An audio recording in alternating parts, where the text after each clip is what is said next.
Joe, is this the kind of game that can give a team struggling for confidence a good dose of it?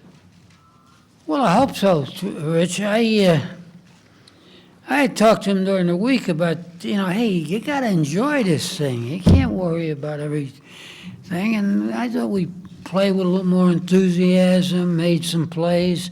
Obviously, we fouled up one play in the red zone, but had a couple of tough penalties. But I think that's a qualified good statement, all right? Thanks.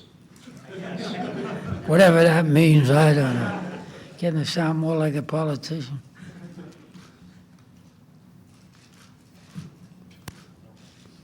Joe, what do you think about the way the offensive line performed today? I thought I was pleased. We kind of challenged them. I thought that some of those guys, there's a couple of kids there that should be really, really good that I have been disappointed in, and I thought today came through, and I won't get into names, but I thought they were consistent. They hustled right up to the end. They stayed with their blocks. I thought the pass protection overall was good. And Iowa is a pretty good defensive football team, always has. They're sound. So I thought, I think they get better. But we got ways to go yet, guys. I'm not going to get carried away yet.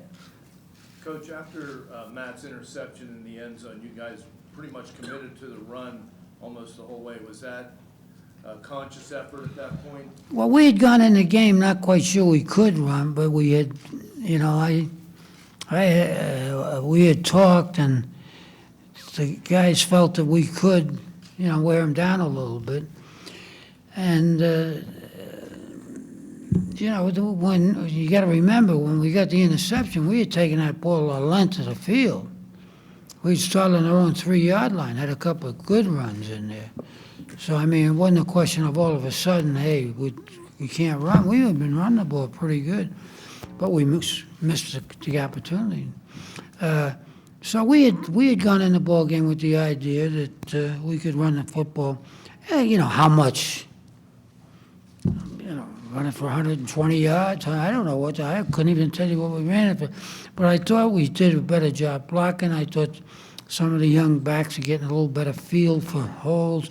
I thought Red had a pretty good game on it. And overall, I'm pleased. But as I keep saying, we got ways to go. But we did win the ball game, figuring we could run some.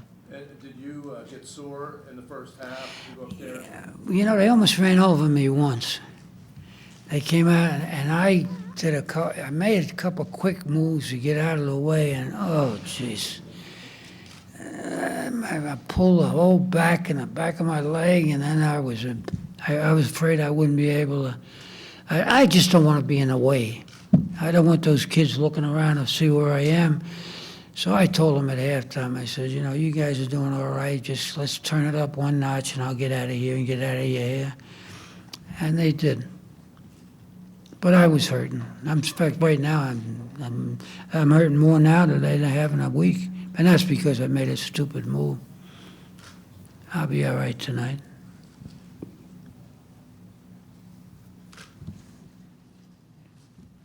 Hey, okay, guys. Hey, Joe, real quick, the play by Hodges that broke the game open on the blitz, and just the play of your defensive backs, it looked like they were very aggressive, and you were missing, I guess, Morris and also Lynn.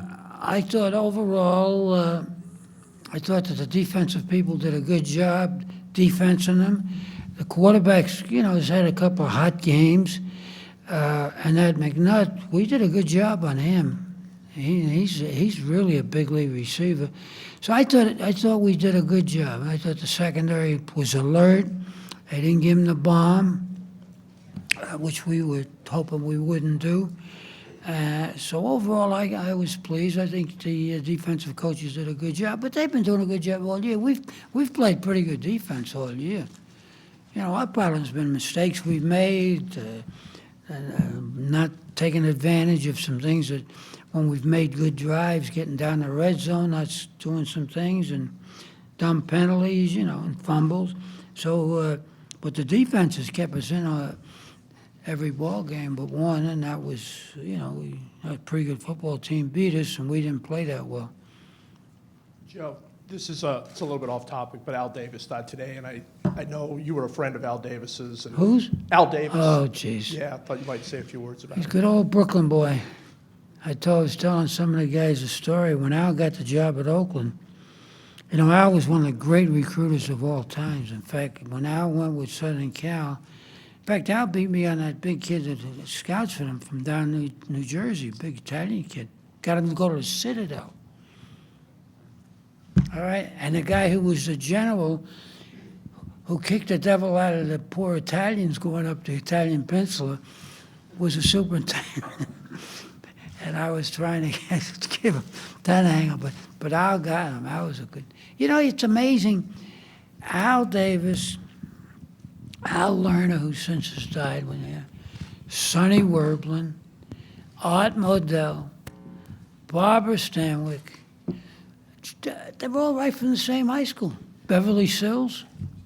So when Al got the job, he called me up. He wanted me to be his offensive coordinator. I was assistant coach.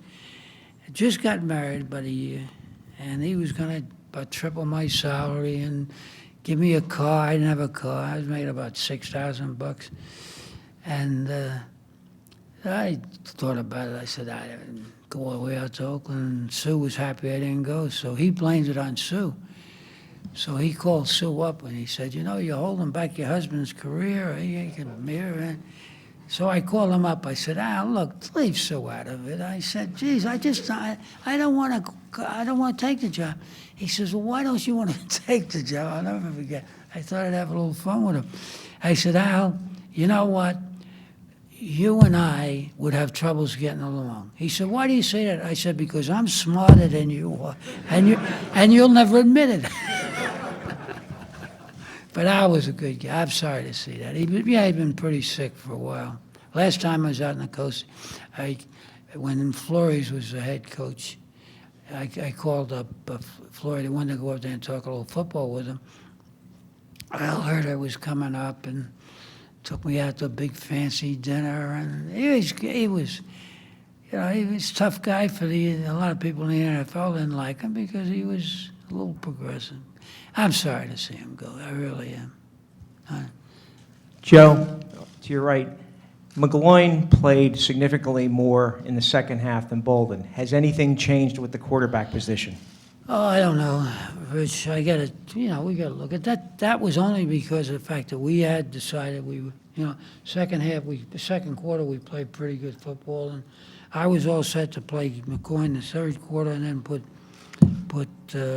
Bobby back in the fourth quarter, but it just didn't, the pattern of the game was such that we really weren't relying that much on the pass. So I thought maybe McGloin, Bolden had tried to run a couple of times, had a couple of runs. I thought we might end up running a quarterback more than we did. One more. So we'll see. I don't know, Rich. We got a ways to go. Coach, the 1986 team was honored at halftime. Obviously, Steve Smith couldn't be here. Could you share any of your thoughts about Steve Smith's battle with Lou Gehrig? Steve Smith was a great kid from DeMatha down there, and his mom came here. He was a good kid, good football player. I guess he played 10 years or so out on the coast.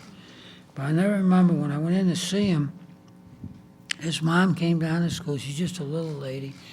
And we got talking. I was talking about football and what Penn State, he was thinking about a couple of the good schools.